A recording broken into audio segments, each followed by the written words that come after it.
Selamat datang kepada sahabat-sahabat semua.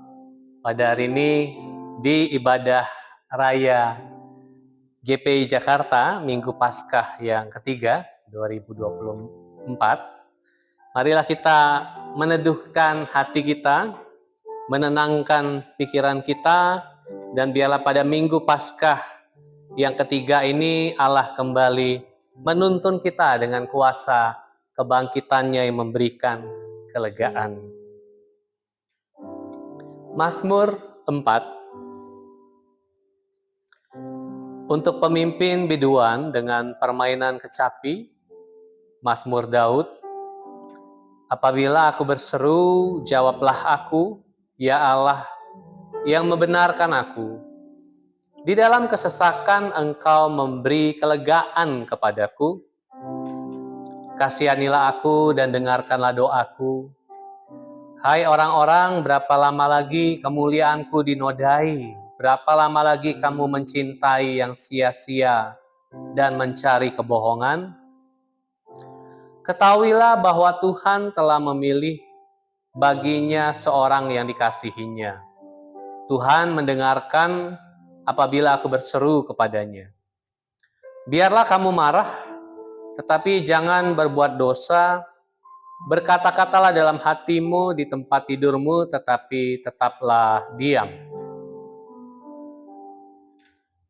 Persembahkanlah korban yang benar dan percayalah kepada Tuhan. Banyak orang berkata, siapa yang akan memperlihatkan yang baik kepada kita? Biarlah cahaya wajah-Mu menyinari kami, ya Tuhan. Engkau telah memberikan sukacita kepadaku lebih banyak daripada mereka ketika mereka kelimpahan gandum dan anggur. Dengan tentram aku mau membaringkan diri, lalu segera tidur, sebab hanya Engkaulah, ya Tuhan, yang membiarkan aku diam dengan aman. Marilah kita menyanyikan pujian ini. Allah yang besar setianya selalu menyertai kita dalam segala masa. Besar setiamu, Allah Bapa-Ku, besarlah kasih-Mu berkelimpah. Tiada kurang dan tidak berubah, sempurna dan tetap selamanya. Besar setiamu, besar setiamu, setiap pagi nampak rahmat baru. Semua yang ku perlu telah Kau sediakan. Besar setiamu kepadaku. Kita nyanyikan dari awal. Besar setiamu, Allah Bapa-Ku, besarlah kasih-Mu berkelimpah.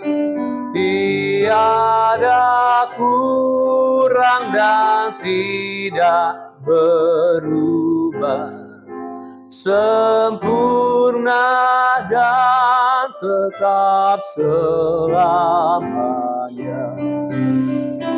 Besar setiamu, besar setiamu, setiap pagi nampak rahmat baru. Semua yang ku perlu telah Kau sediakan. Besar setiamu kepadaku. setiamu, besar setiamu, besar setiamu, besar setiamu. Setiap pagi nampak rahmat baru. Semua yang ku perlu telah kau sediakan. Besar setiamu kepadaku.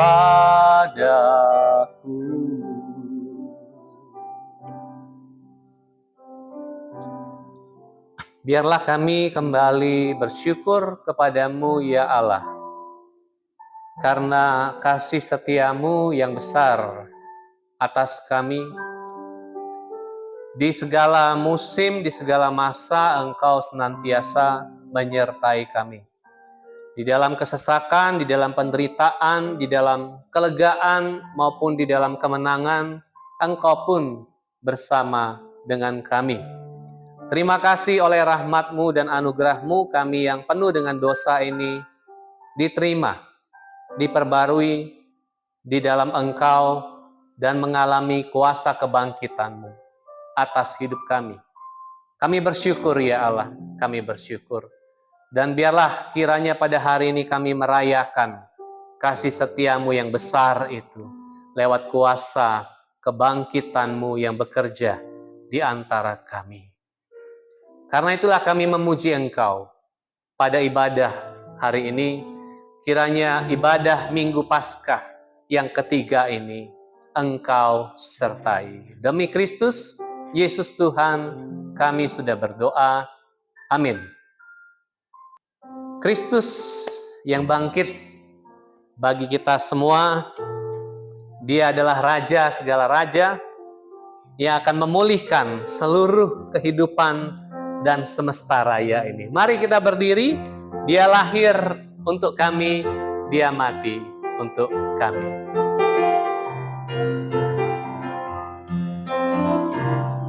Dia lahir untuk kami, Dia mati untuk kami, Dia bangkit bagi kami semua.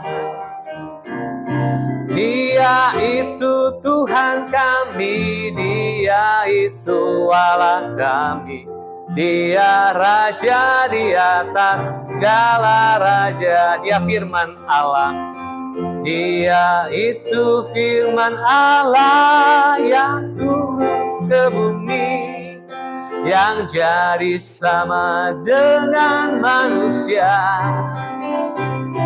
Dia Yesus sobat kami, Dia Yesus Allah kami, Sang penebus juru selamat dunia.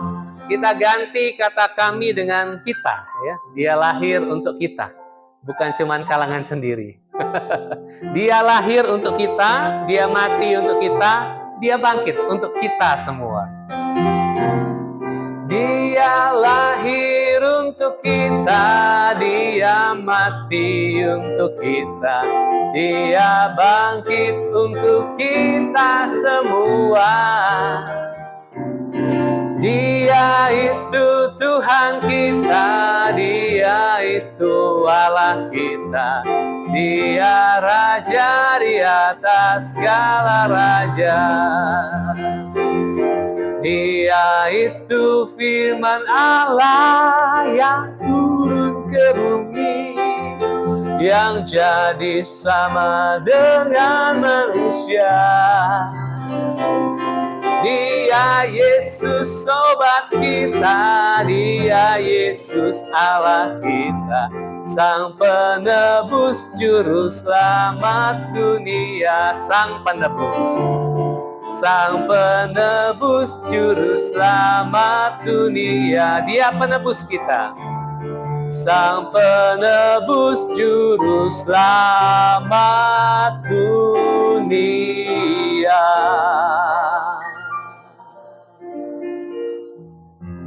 Silakan duduk.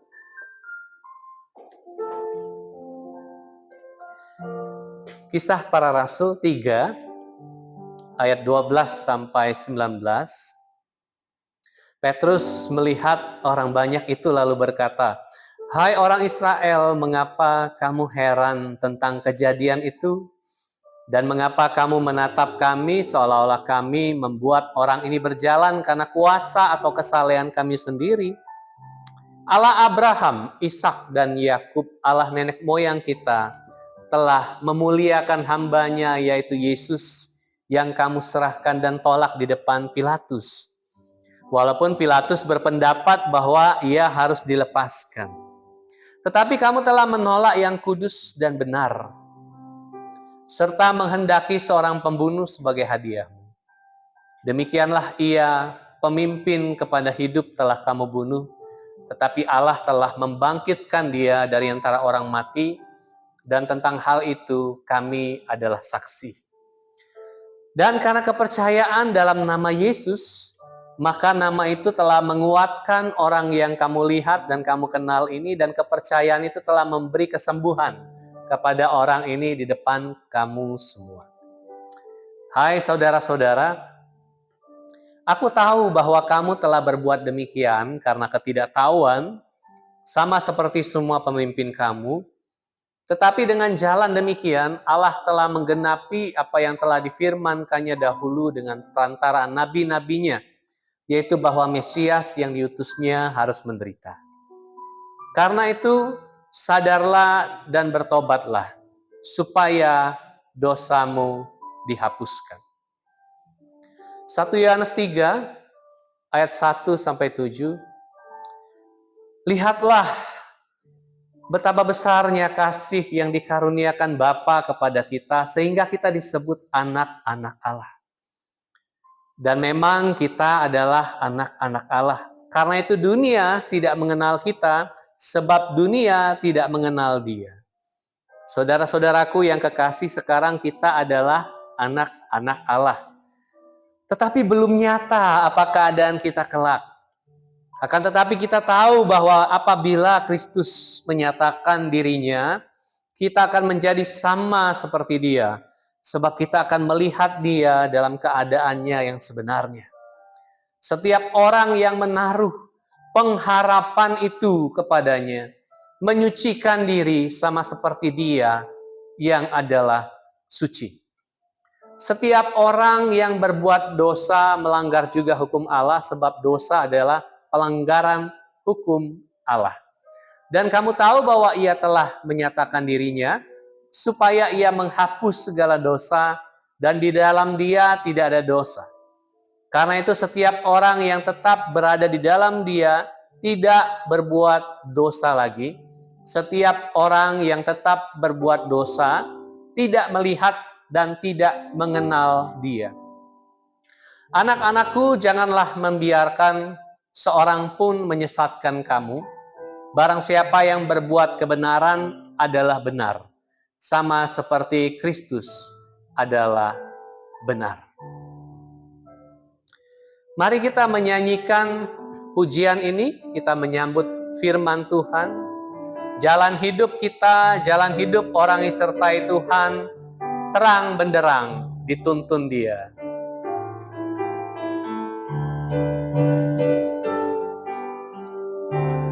Jalan hidup orang benar diterangi oleh cahaya firman Tuhan.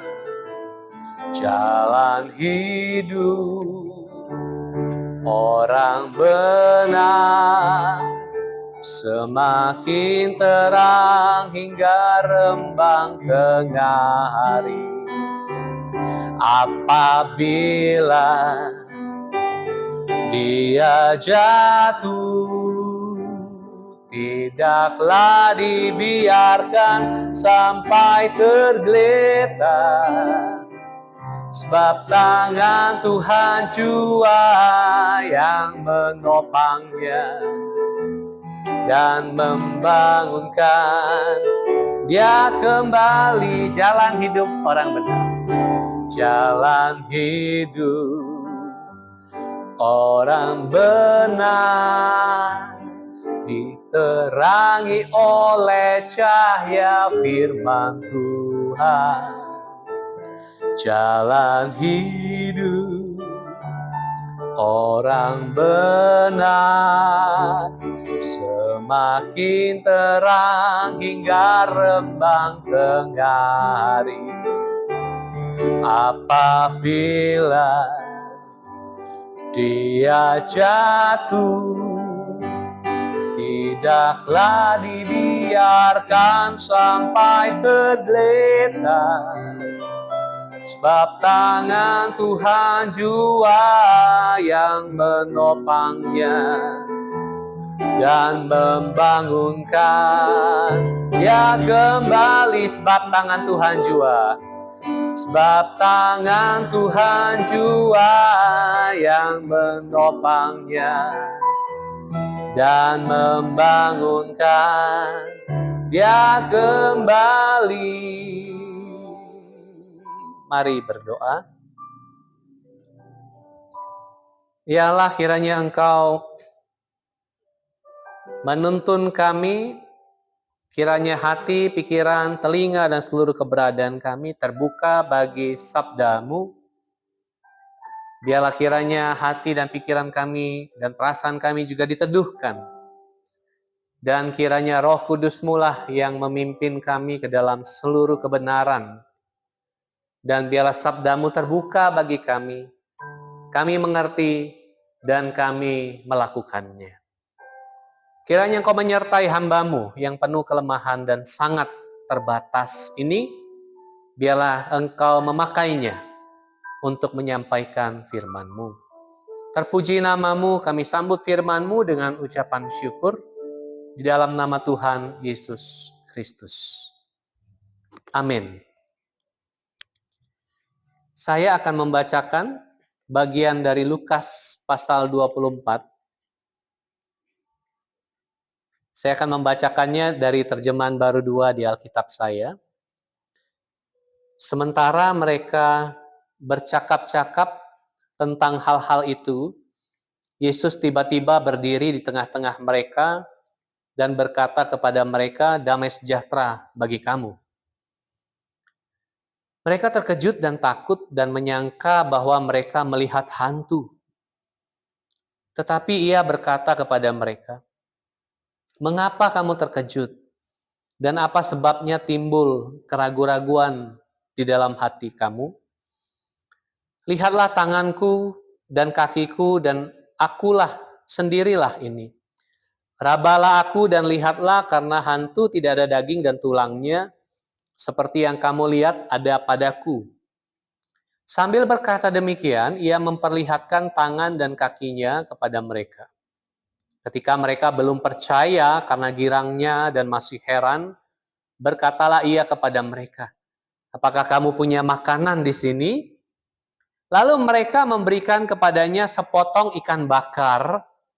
Ia mengambilnya dan memakannya di depan mata mereka. Ia berkata kepada mereka, "Inilah perkataanku yang telah kukatakan kepadamu ketika aku masih bersama kamu, yaitu bahwa harus digenapi semua yang tertulis tentang aku dalam Taurat Musa, nabi-nabi, dan Mazmur." Lalu ia membuka pikiran mereka sehingga mereka mengerti kitab suci. Katanya kepada mereka, "Ada tertulis begini, Mesias harus menderita dan bangkit dari antara orang mati pada hari yang ketiga. Dan juga dalam namanya berita tentang pertobatan untuk pengampunan dosa harus diberitakan kepada segala bangsa, mulai dari Yerusalem. Kamulah saksi-saksi dari semuanya ini."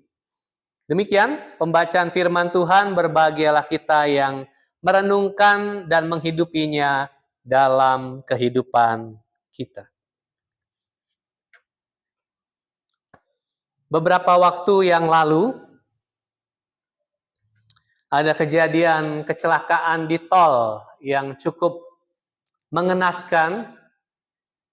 Situasinya adalah bahwa polisi mengatur kontraflow Di jalur tol kadang-kadang ada kontraflow, diatur oleh polisi. Lalu ada satu kendaraan, mobil pribadi, sepertinya dia bingung membaca kontraflow, barangkali entah mungkin dia dari mana, kita tidak persis. Lalu dia memotong kontraflow itu, jadi dia melawan arah, melawan kontraflow itu sehingga berhadapan begini. Lalu yang terjadi berikutnya adalah dia menabrak bus yang ada di depan dia. Lalu kemudian kejadian lain lagi, ada mobil lainnya lagi yang menabrak bus itu. Busnya selamat, saya tidak tahu penumpangnya, tapi sopirnya selamat.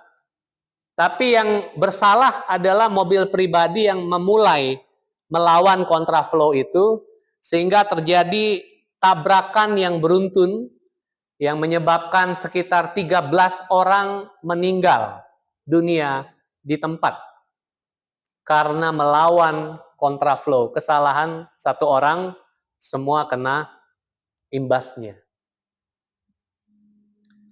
Kejadian itu mengenaskan. Kita bisa melacak siapa yang salah dari sudut pandang hukum. Kepolisian pasti menyalahkan orang yang melawan kontraflow itu. Saya tidak ikuti berita selanjutnya apakah yang melawan itu juga nasibnya dia meninggal di tempat, sepertinya iya. Tapi ada banyak hal di dalam kehidupan kita yang kita alami atau orang lain alami, barangkali naas, tapi tidak bisa kita mengerti sepenuhnya. Mengapa kita atau orang lain itu mengalami itu. Kalau misalnya kita tanyakan kepada keluarga yang mengalami kecelakaan itu, mereka pasti akan berpikir dalam hatinya, mengapa kami yang mengalami ini? Mengapa kami harus mengalami keluarga kami kehilangan nyawanya di jalan tol gara-gara satu orang yang melawan kontraflow? Tidak terlalu bisa dipahami. Kecelakaan itu terjadi bisa dilacak oleh kesalahan mobil pribadi itu. Tapi ada beberapa hal terjadi dalam kehidupan kita yang sebetulnya tidak bisa sepenuhnya dilacak apa sebabnya dan apa tujuan di balik peristiwa itu terjadi. Misalnya, kalau kita sedang berdiri di pinggir pantai, lalu kita dibawa hanyut oleh ombak, kehilangan nyawa, keluarga kita mengatakan tidak ada faktor lain selain faktor alam.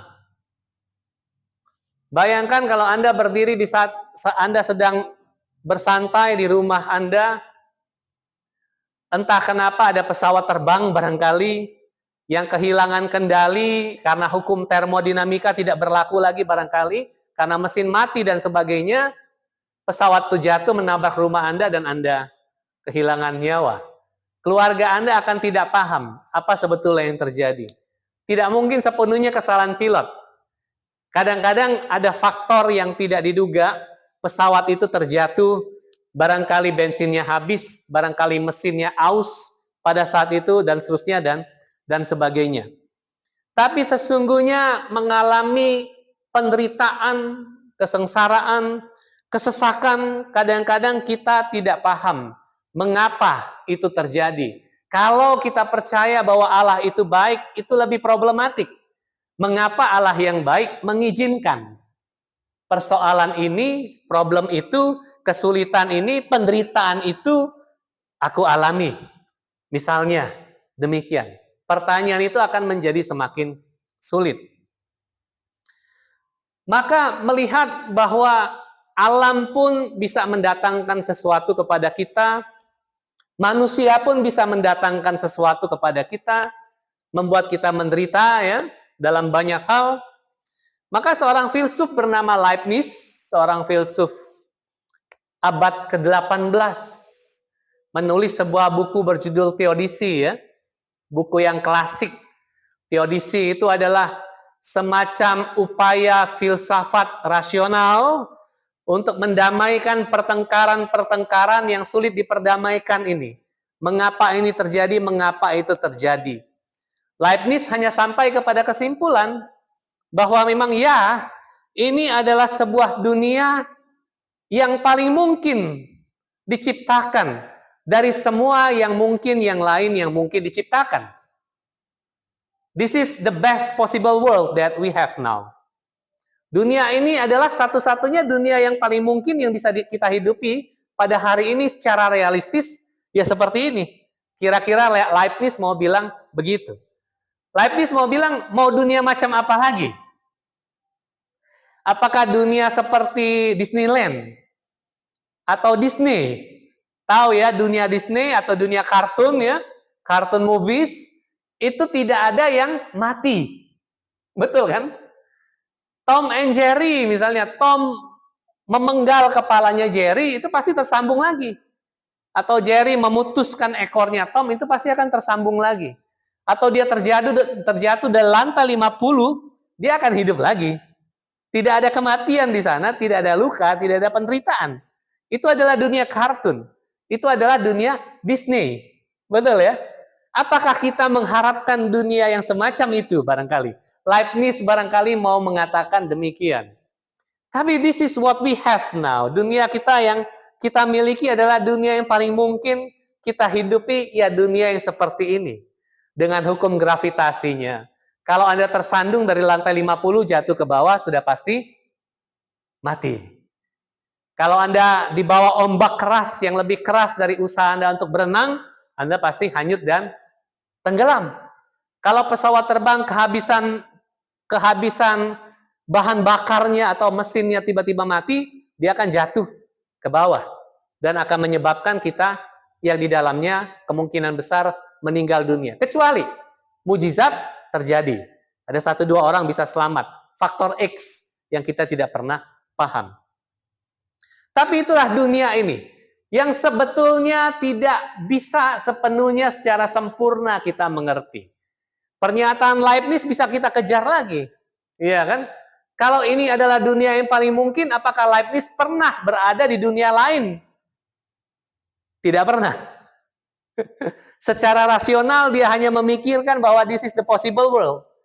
Tapi apakah dia pernah berada di the possible worlds yang lain? Nah, itu kan pertanyaan yang kembali mengejar ekornya sendiri, berputar-putar tidak selesai. Tapi kitab suci pun tidak memberikan semacam penjelasan rasional yang sempurna. Dan memang tidak dibutuhkan. Saya kira tidak ada penjelasan yang sempurna di dunia ini. Rasio kita pun tidak sempurna memahami segala sesuatu. Tapi Alkitab sepertinya punya concern dan keprihatinan yang berbeda ketimbang sekadar menawarkan kepada kita seperangkat penjelasan filosofis seperti Leibniz untuk merasionalisasikan kesengsaraan, penderitaan, kesesakan yang kita alami. Mazmur pasal 4 sangat jujur dan lugas. Coba kalau kita kembali tadi ke Mazmur pasal 4. Sangat jujur dan lugas menghadapi kesengsaraan, menghadapi kesesakan. Mazmur bilang begini, ayat yang kedua, apabila aku berseru, jawablah aku, ya Allah, yang membenarkan aku. Di dalam kesesakan, Engkau memberi kelegaan kepadaku. Kasihanilah aku dan dengarkanlah doaku. Berapa lama lagi? Berapa lama lagi? Pemazmur Daud mengeluh di sana. Dia mengeluh berapa lama lagi. Lalu di ayat yang kelima, dengan jujur dia mengatakan juga, biarlah kamu marah, tetapi jangan berbuat dosa. Berkata-katalah dalam hatimu di tempat tidurmu, tetapi tetaplah diam. Artinya apa? Pemazmur mau mengatakan bahwa ungkapan keluhan kepada Allah itu valid. di tengah kesesakan, di tengah penderitaan, di tengah kesengsaraan. Ungkapan keluhan kepada Allah itu valid. Bahkan Daud mengatakan, kau boleh marah. Tidak ada yang melarang orang untuk marah. Betul ya? Tapi jangan berbuat dosa. Jangan destruktif kemarahanmu. Jangan merusak kemarahanmu. Engkau boleh marah dengan situasimu. Engkau boleh marah dengan kesengsaraanmu. Tapi jangan sampai berlarut-larut dan merusak dirimu dan orang lain. Jujur sekali, tidak ada jawaban instan di tengah jantung ibadah Kristiani. Mazmur adalah jantung ibadah Kristiani juga. Di tengah jantung ibadah itu keluhan dibuka. Di tengah jantung ibadah itu kemarahan diperbolehkan. Sama seperti Ayub yang protes kepada Allah. Dia protes kepada Allah. Kalau dikatakan bahwa kebaikan akan selalu menang, aku adalah orang yang setiap hari berbuat baik dan hidup saleh, kata Ayub. Tapi kenapa aku harus mengalami ini? Why bad things happen ya to the good people? Mengapa orang baik mengalami kejahatan, keburukan, kemalangan, dan seterusnya? Tapi dunia ini bekerja dengan realistis bahwa orang baik dan orang jahat sama-sama ditimpa kemalangan. Sama-sama bisa ditabrak oleh mobil orang lain. Sama-sama bisa hanyut oleh ombak. Sama-sama bisa terpleset lalu patah kakinya. Sama-sama bisa terluka oleh orang lain. Oleh apapun, oleh siapapun. Sama. Tapi di sini setiap keluhan dan protes kepada Allah itu tidak dibungkam, diizinkan di sana. Tapi tidak berhenti di sana. Bahwa orang yang mengalami kemalangan dalam hidupnya, orang yang mengalami kesesakan di dalam hidupnya, di tengah kesesakan itu juga ada harapan bahwa kesesakan itu juga mengandung kelegaan. Ini kuncinya. Setiap kesesakan yang kita alami di dalam hidup kita, di dalamnya sudah terkandung kelegaan. Kelegaan bukanlah sesuatu yang berada di balik kesesakan. Bukan di balik kesesakan, bukan. Kelegaan berada di dalam kesesakan. Dua hal yang berbeda ya. Kelegaan bukan berada di balik kesesakan, melainkan kelegaan berada di dalam kesesakan. Satu paket. Kalau Anda mengalami kesesakan pada hari ini, Anda harus yakin bahwa ada kelegaan dari kesesakan yang Anda alami. Kelegaan adalah potensi dari kesesakan. Disitulah maka kita diajak untuk selalu berharap bahwa kalau pada hari ini kita mengalami kesesakan, berarti kita sedang berhadapan secara nyata dan konkret. Di hadapan kita ada potensi kelegaan yang akan kita terima. Kalau Anda pada hari ini mengalami terluka oleh orang lain, berarti luka itu adalah suatu potensi nyata bahwa Anda akan disembuhkan. Anda akan dipulihkan. Maka menghadapi trauma, tidak boleh lari dari trauma itu. Trauma itu harus dihadapi. Karena kunci kesembuhannya adalah di dalam trauma itu sendiri. Potensinya. Orang yang selalu lari, menghindar dari trauma itu, dia tidak akan pernah sembuh. Kalau dia menghadapi trauma itu, bergulat di dalamnya, dia akan menerima kesembuhan di dalam trauma itu. Bukan di luar sono, bukan. bukan mencari-cari di tempat-tempat lain, tidak. Maka firman Tuhan mengatakan pada hari ini, di dalam kesesakanmu engkau menerima kelegaan.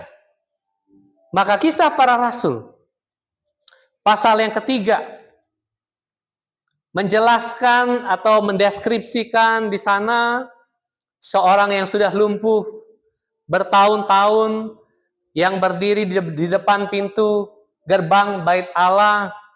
Dia tidak lagi berharap untuk disembuhkan. Dia hanya dikatakan setiap hari meminta sedekah. Berharap orang memberikan sejumlah uang kepadanya untuk menghidupi dia setiap hari. Dia tidak berharap untuk disembuhkan dari kelumpuhannya. Itu sudah tidak ada dalam bayangan dia.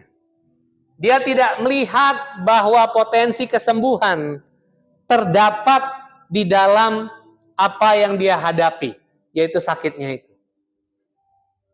Tapi Petrus melihat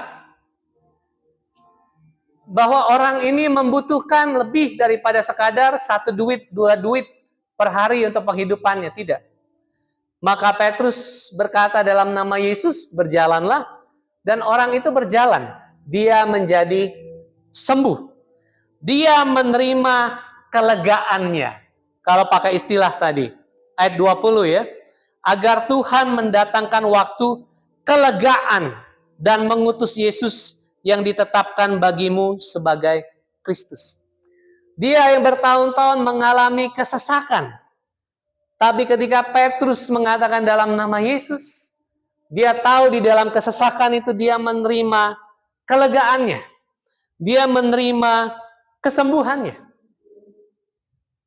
Dan kita menyaksikan juga pada Lukas pasal yang ke-24 ayat 36 sampai 38 yang sudah kita baca, menyatakan bagaimana Sang Firman itu, Yesus itu menampakkan diri kepada para murid. Ini adalah versi Lukas dari apa yang kita baca dan renungkan minggu lalu ya. Versi Lukas, bahwa Lukas tidak mengatakan bahwa mereka sedang mengunci pintu ya dari dalam. Kalau versi Injil lain kan mereka mengunci pintu dari dalam karena ketakutan dengan pemimpin Yahudi ya dan pasukan Roma.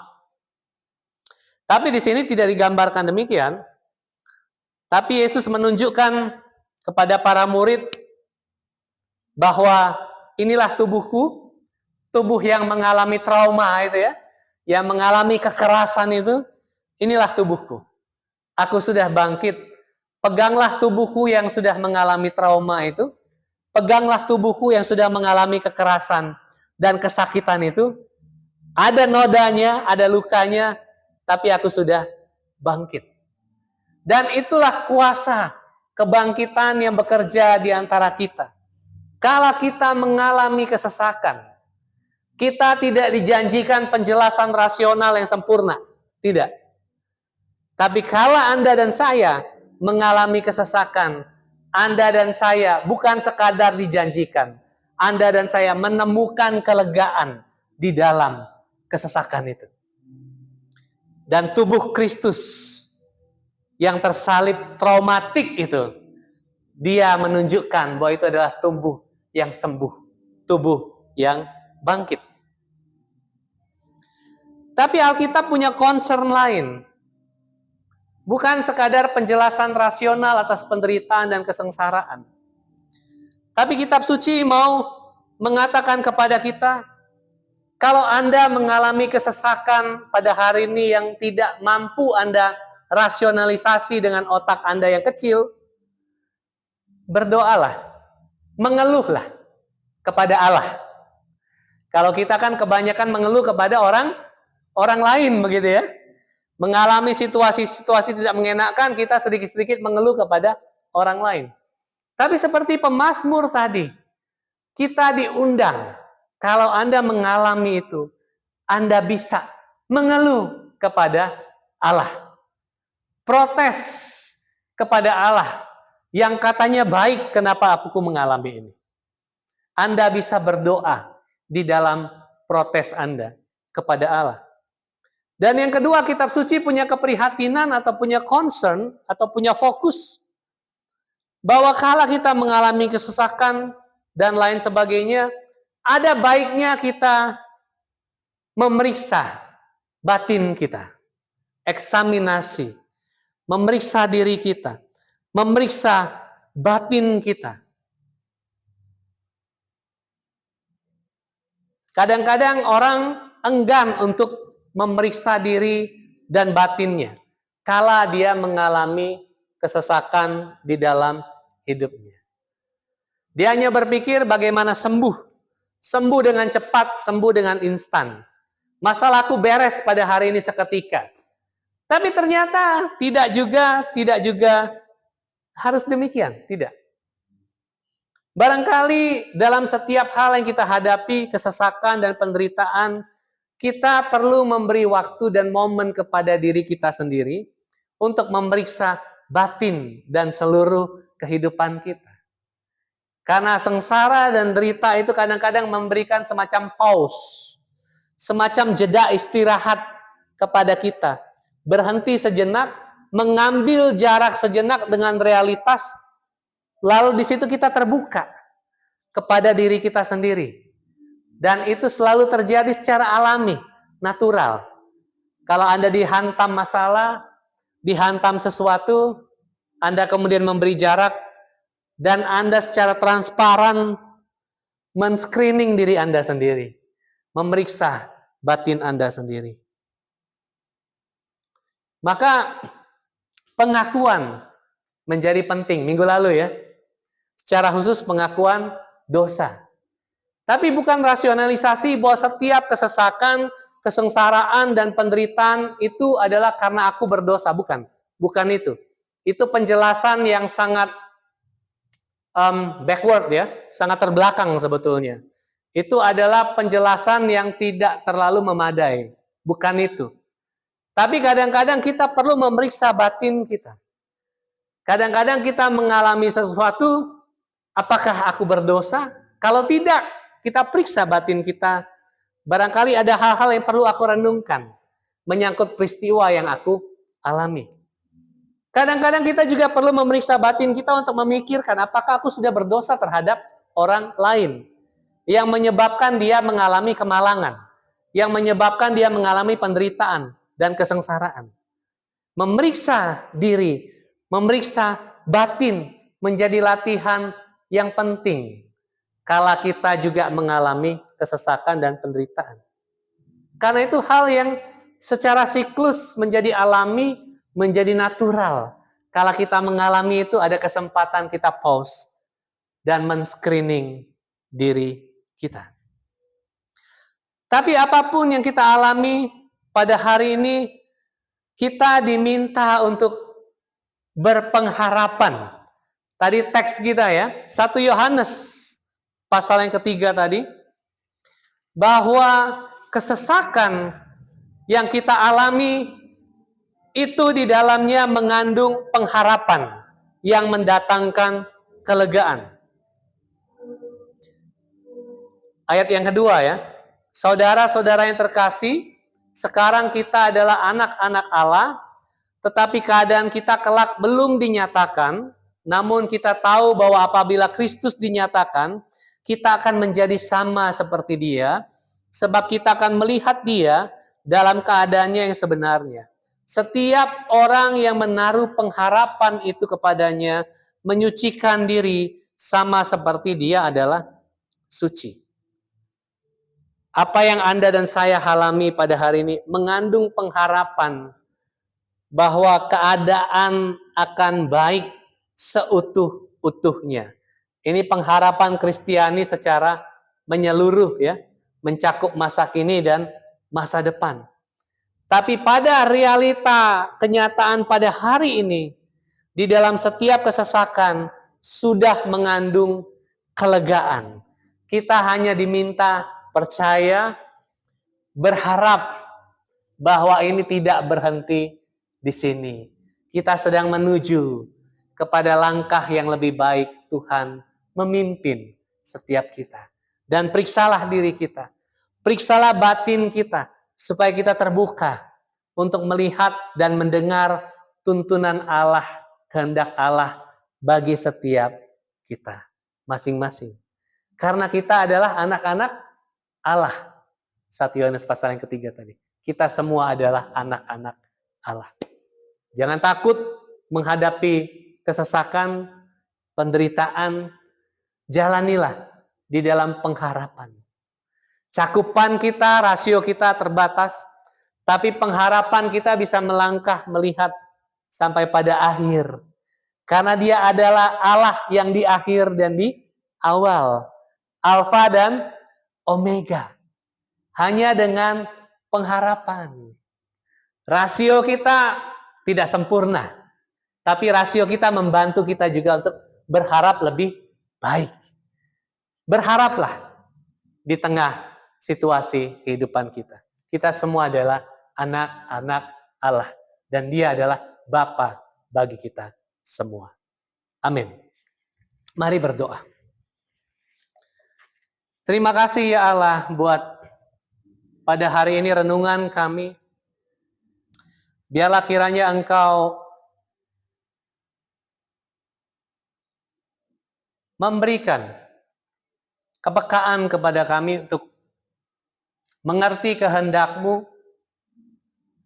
Kala kehidupan barangkali tidak baik-baik saja, kala kenyataan tidak berjalan sesuai dengan keinginan kami, sesuai dengan ekspektasi kami, tapi biarlah kami belajar berharap.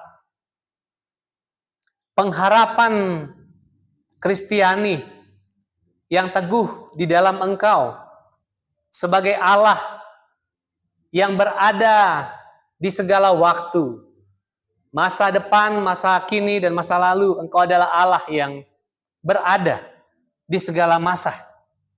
Karena itu biarlah dalam situasi yang barangkali seringkali tidak baik atau traumatik, kami melihat bahwa Engkau baik dan berharap kepadamu dalam segala hal. Kiranya kami memeriksa diri kami ya Allah. Barangkali ada hal-hal yang Engkau mau singkapkan, Engkau mau bukakan, Engkau mau sampaikan kepada setiap kami lewat peristiwa-peristiwa yang kami alami. Dan biarlah kami terbuka kepadamu, terbuka kepada kasih-Mu, terbuka pada kekuatan dan penghiburan-Mu di tengah kehidupan kami. Terbuka kepada kuasa kebangkitan-Mu yang memulihkan, yang menyembuhkan, dan membebaskan. Terima kasih ya Allah, terpujilah nama-Mu, demi Kristus Yesus Tuhan, kami sudah berdoa. Amin. Marilah kita bangkit berdiri, dan bersama dengan gereja Tuhan di segala tempat dan di segala zaman, marilah kita mengikrarkan pengakuan iman rasuli. Aku percaya kepada Allah, Bapa yang Maha Kuasa, Khalik langit dan bumi, dan kepada Yesus Kristus, anaknya yang tunggal Tuhan kita, yang dikandung dari Roh Kudus, lahir dari anak darah Maria, yang menderita sengsara di bawah pemerintahan Pontius Pilatus, disalibkan, mati, dan dikuburkan, turun ke dalam kerajaan maut. Pada hari yang ketiga, bangkit pula dari antara orang mati, naik ke surga, duduk di sebelah kanan Allah, Bapa yang Maha Kuasa, dan dari sana Ia akan datang untuk menghakimi orang yang hidup dan yang mati. Aku percaya kepada Roh Kudus, gereja yang kudus dan am, persekutuan orang kudus, pengampunan dosa, kebangkitan tubuh, dan hidup yang kekal. Amin. Silakan duduk. Marilah kita memberikan kepada Tuhan apa yang Tuhan sudah berikan kepada kita. Tersedia di depan, Anda bisa memberikan persembahan Anda. Mari kita nyanyikan, sungguh ku bangga Bapa, punya Allah seperti Engkau. Kita adalah anak-anaknya, Dia adalah Bapa bagi kita semua.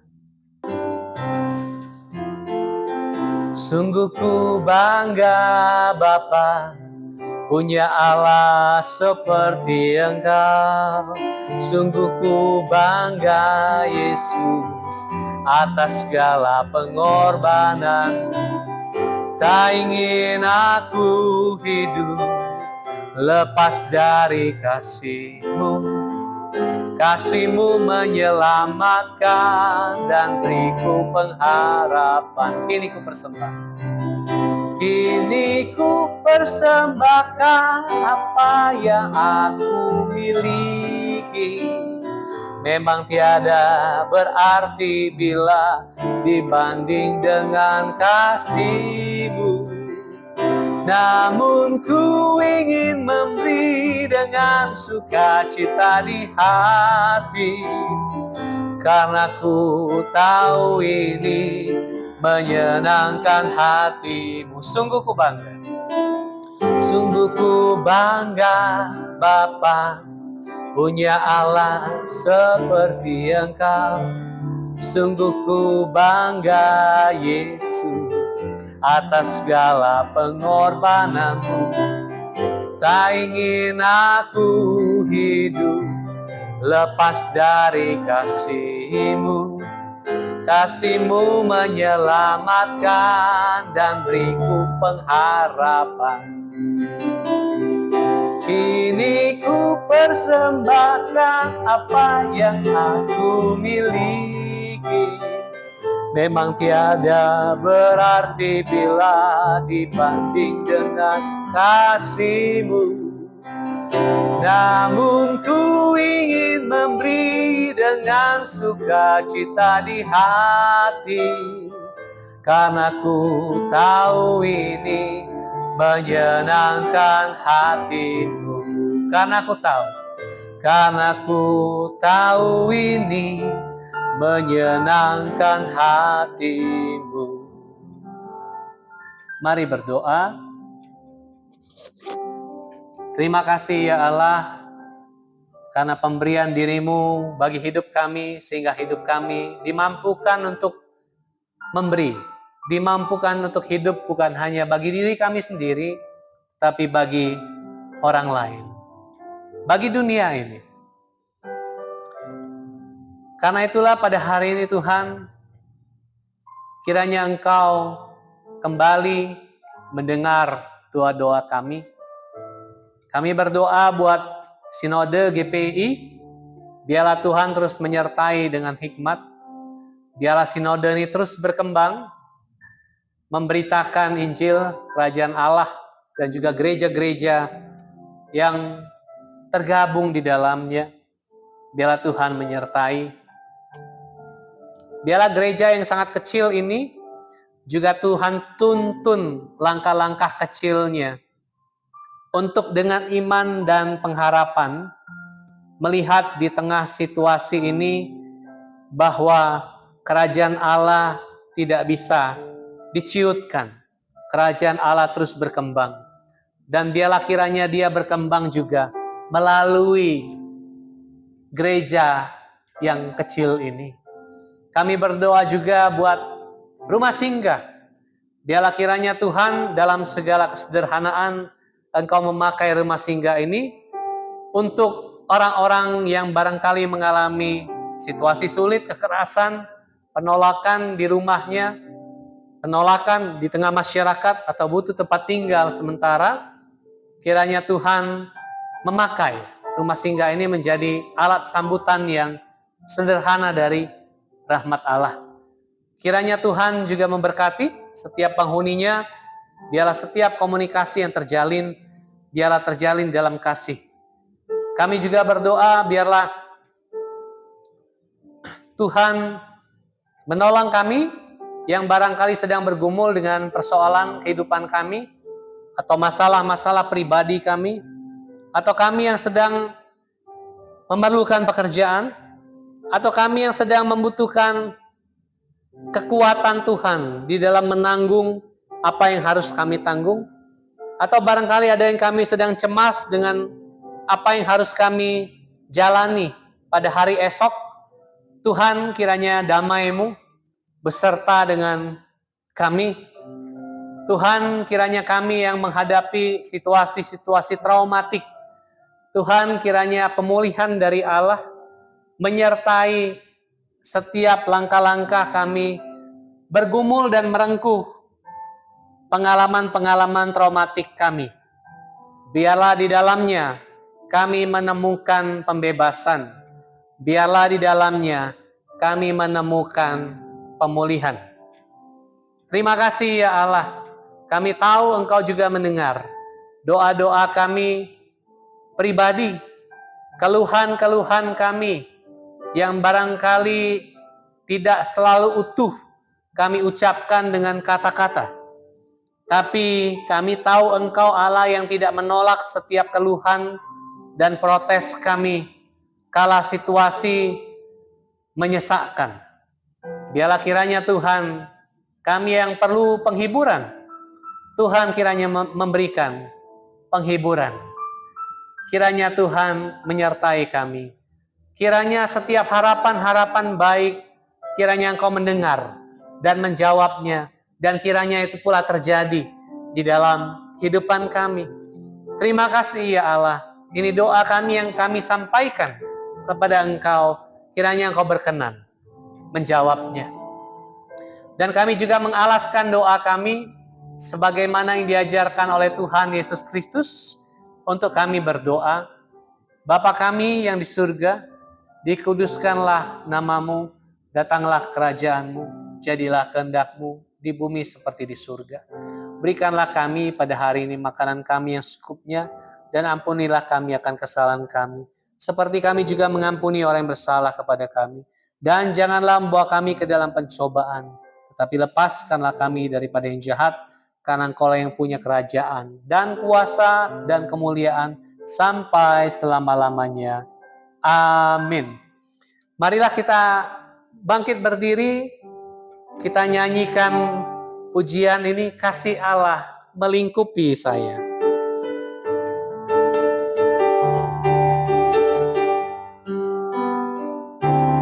Kasih Allah melingkupi saya, lingkupi saya selama-lamanya.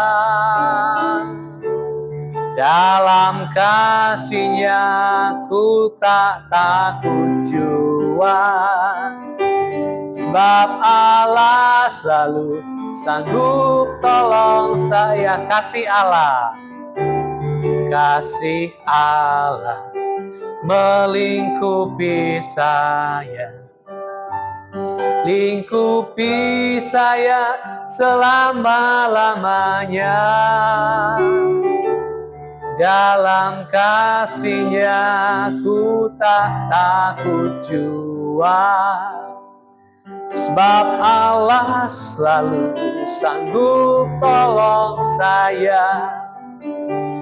Ku tak dapat hidup tanpa kasih, kasih Yesus mengangkat aku dan menghibur aku, menguatkanku.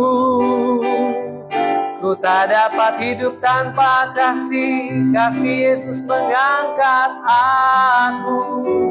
Layani Tuhan dan sesama lebih sungguh. Layani Tuhan, layani Tuhan dan sesama lebih sungguh.